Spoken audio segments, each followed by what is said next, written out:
G20 का big bull बच चुका है। भारत के पास G20 का शानदार आयोजन करने का एक बड़ा अनुभव भी है। अफ्रीकी देशों की G20 में शामिल होने के बाद ये पहली बैठक है क्योंकि भारत ने वॉइस ऑफ ग्लोबल साउथ मंच बनाकर अफ्रीकी देशों को शामिल किया था। पीएम मोदी की यात्रा पर नजर डालें तो क्या कुछ संभावनाएं उभर कर सामने आ सकती है। पीएम मोदी की तीसरी आधिकारिक यात्रा है। 2014 और 2019 में ब्रिक्स शिखर सम्मेलन में शामिल हुए थे। वैश्विक महत्व के मुद्दों पर भारत का एक बड़ा पक्ष रखेंगे प्रधानमंत्री मोदी, यानी कि न्यू दिल्ली डिक्लेरेशन और दक्षिण आवास शिखर सम्मेलन पर भी चर्चा होगी। पीएम मोदी G20 के अलावा कई बड़े नेताओं से मुलाकात करेंगे। पहली बार होगा जब अफ्रीकी संघ G20 समूह शामिल होगा। सतत विकास, पर्यावरण, जलवायु चुनौतियां, डिजिटल, साइबर क्राइम जैसे बड़े मुद्दे उठाए जा सकते हैं। ऊर्जा संक्रमण और उभरती प्रौद्योगिकी पर भी चर्चा हो सकती है। सामाजिक समावेशन और भूख, गरीबी और के खिलाफ भी कहा जा सकता है कि बड़ी बातें निकल कर सामने आ सकती है। वहीं वैश्विक शासन संस्थानों में सुधार पर भी एक बड़ा फोकस होगा। बहुत अच्छा लगा सर, हमारा देश का गौरव है वो, तो हमें बहुत खुशी होती है जब से मोदी जी प्रधानमंत्री हैं। हमारे देश का नाम उन्होंने काफ़ी ऊंचा किया है। I was saying like, my God, if this is true, then I was like really happy. I was almost crying because it was my dream. Yeah, I felt very emotional. He's such a big shot that I get to meet and shake his hand and see him in person. Really मैं painting के लिए मैं चाहती थी कि वो इसे देखें, इन पे ऑटोग्राफ अपना दें, तो भी मतलब I am very very excited and very very happy. I was so happy. I also almost started crying, and yeah, I was like super happy and nervous at the same time. I don't know why. Rio de Janeiro में PM Modi के स्वागत के लिए भारतीय समुदाय का जो उत्साह दिखा, जो गर्मजोशी दिखी, ये दर्शाती है कि भारत के प्रति लोगों का कनेक्ट बहुत मजबूत है और इन रिश्तों को हमेशा नई ऊर्जा का संचार भी पीएम मोदी देते रहे। हालांकि ब्राजील में कुल मिलाकर लगभग 4000 के आसपास भारतीय मूल के लोग हैं, पर उनका उत्साह तो आप देखिए। भारत और ब्राजील के बीच व्यापार की बात करें तो 2008 में $4.66 बिलियन का व्यापार हुआ। 2014 में यह व्यापार बढ़कर $11.42 बिलियन के पार पहुंच गया। वहीं 2022 में भारत और ब्राजील के रिश्तों को एक नई उड़ान मिली और यह व्यापार बढ़कर पहुंचा $15.20 बिलियन। भारत और ब्राजील के संबंधों के स्थापित हुए 76 साल हो चुके हैं। दोनों देश कई अंतर्राष्ट्रीय मंचों पर एक साथ काम करते हैं, जिनमें BRICS, IBSA, G4, G20, basic जैसे बड़े मंच शामिल हैं। दोनों देशों के बीच पिछले कुछ सालों से व्यापार और निवेश बढ़ा है। दोनों जैव ऊर्जा जैसे जरूरी क्षेत्रों में भी के सहयोग में शामिल हैं। भारत से क्या आयात करता है ब्राजील, उस पर नजर डालें तो ऑर्गेनिक केमिकल, डीजल, फार्मास्यूटिकल, रसायन, ऑटो घटक, यांत्रिक और विद्युत उपकरण, इंजीनियरिंग सामान, कच्चा तेल, सोया तेल, सोना और कच्ची चीनी। पीएम मोदी की यात्रा एक नई मील का पत्थर साबित होने जा रही है, जहां सिर्फ ब्राजील ही नहीं दुनिया भर से आए नेताओं से भी मुलाकात की उम्मीद है, जिससे भारत का व्यापार और निवेश बढ़ेगा। भारत नाइजीरिया अफ्रीकी देशों की समृद्धि के लिए करेंगे काम। ग्लोबल साउथ के हितों पर रहेगा बड़ा फोकस। वाइब्रेंट डेमोक्रेसी और डायनेमिक इकोनॉमी पर करेंगे काम।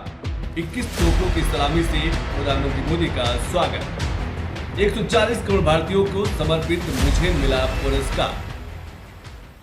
ये तैयारी, ये स्वागत, ये विस्तृत कारपेट पर पड़ने वाले कदम, एक चेहरे को देखने के लिए सड़कों पर एक बुद्धू हर कोई मोबाइल में कैद कर लेना चाहता है।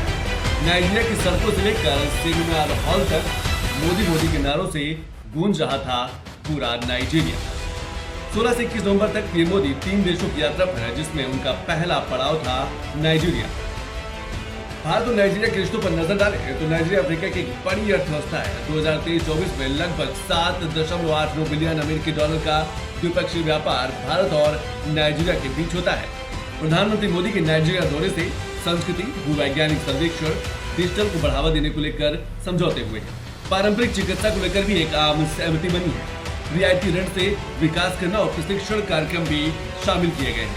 सशस्त्र बलों के बीच रक्षा सहयोग को बढ़ावा दिया गया है। सांस्कृतिक आदान प्रदान कार्यक्रम को लेकर भी एक बड़ा समझौता हुआ है। सीमा शुल्क सहयोग और सर्वेक्षण सहयोग पर भी भारत और नाइजीरिया के बीच एक बड़ा समझौता हुआ है। इस यात्रा ने व्यापार को बढ़ावा देने, आर्थिक आदान प्रदान में विविधता लाने और गैर तेल क्षेत्रों में निवेश बढ़ाने के तरीकों पर बड़ा फोकस हुआ है। दोनों देश बहुधार्मिक, बहुजातीय और बहुभाषाई देश, और इसीलिए प्रधानमंत्री मोदी ने वाइब्रेंट डेमोक्रेसी और डायनेमिक इकोनॉमी पर बड़ा फोकस किया है। प्रधानमंत्री मोदी जब नाइजीरिया में रहने वाले भारतीयों के बीच पहुंचे तो एक अलग ही नजारा दिखा, मानो परिवार का कोई अपना उनके बीच ही आ गया हो, क्योंकि 17 वर्षों के लंबे अंतराल के बाद किसी भारतीय प्रधानमंत्री की ये पहली नाइजीरिया यात्रा थी।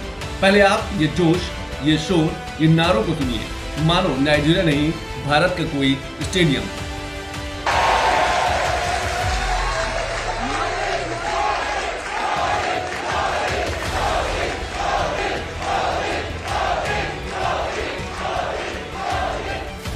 पीएम मोदी ने कहा कि मैं अकेला नहीं आया हूं, 140 करोड़ भारतीयों का प्यार और मिट्टी की महक अपने साथ लाया हूं।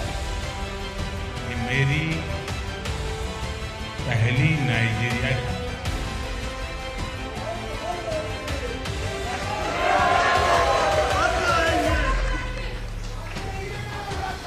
लेकिन मैं अकेला नहीं आया, मैं अपने साथ भारत की मिट्टी की महक लेकर आया।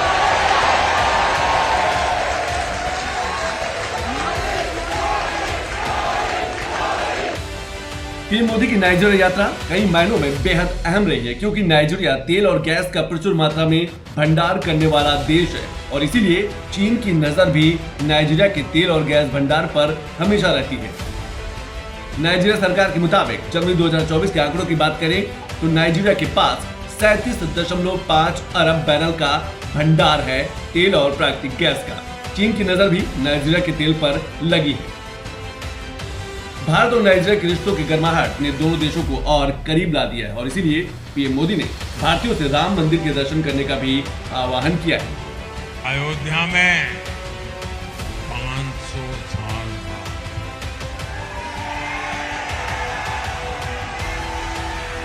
500 साल बाद प्रभु श्री राम का भव्य मंदिर बना है।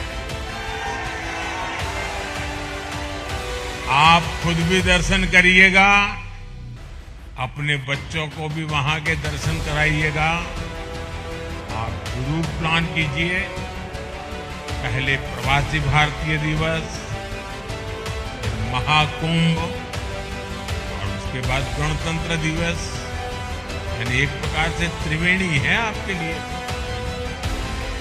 ये भारत के विकास और विरासत से जुड़ने का बहुत बड़ा